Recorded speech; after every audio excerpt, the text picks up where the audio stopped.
Google Analytics is an amazing tool and can help with content marketing, but it can be overwhelming in the beginning. Let's go over 7 important Google Analytics metrics that you'll want to track for your blog.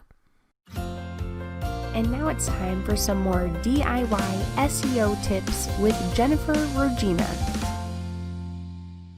Okay, but first, what is a metric in Google Analytics? So a metric is a unit of value to describe various elements, and the various elements are referred to as dimensions.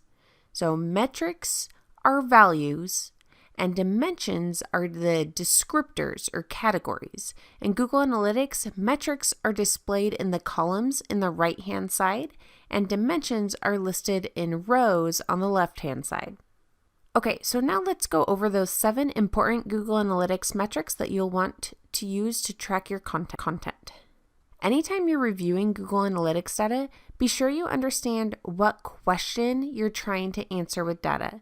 If you have a clear question in mind, you'll have a better idea of which metrics you should review. So one question you might ask is traffic growing?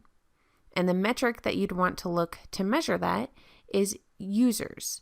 So reviewing the users metric will indicate if the traffic is growing. The more users you have, the more traffic. This metric is easy to view under audience and then overview, but it's also one of the default metrics included in almost every report in Google Analytics. The next question you might have when you're looking at your data is, do users like what they see? And then there's a few different metrics that you could look at to help get an answer to that question. The first metric is bounce rate. So you want your bounce rate to be low. If your bounce rate is at 100%, that means every single person that visited the website immediately left, meaning it wasn't a good fit for their needs. The next metric you might look at for that question is pages per session. You want the pages per session metric to be higher than 1. If it's higher, then that means people are looking at more than just the initial page they landed on. And to encourage readers to view multiple pages, remember to include internal links towards the top of your articles. Another metric you can use to measure this is average session duration. The longer your readers remain on your website, the more likely they're a qualified visitor. If they spend more time, it shows the content is relevant and useful to their needs. And then the last metric that you can use to determine if users are liking what they see is you can look at new versus returning visitors.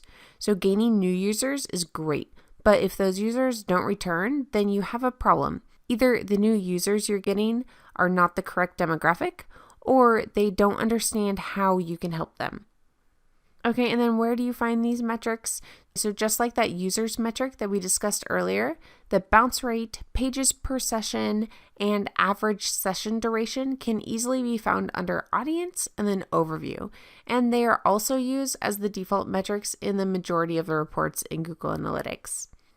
And then the new versus returning visitors metrics can be found under audience, behavior, new versus returning. And the locations of all of these metrics and reports will also be listed if you click the link in the show notes to view the full article. You'll be able to see where you can find all these metrics there.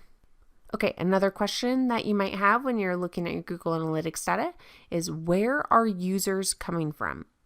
And what you'd want to look at to answer that is not just one metric, but actually a report. You'll want to look at the channels report.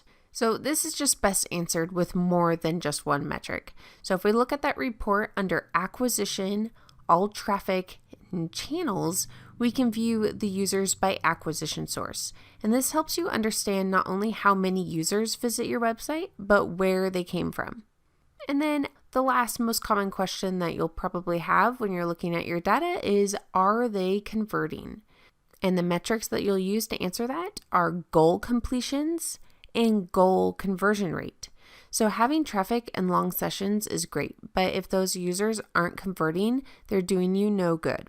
Make sure you set up your goals in Google Analytics, and then you can view the goal metrics in the conversions, goals, overview report to track the results. Tracking your data in Google Analytics is a great way to understand the value of your website. Don't let the data overwhelm you. Just start with these questions and the basic metrics that you can use to answer them. Thanks for listening, and if you enjoyed this, please subscribe. This episode was brought to you by ClearPath Online, a DIY SEO tool for your website.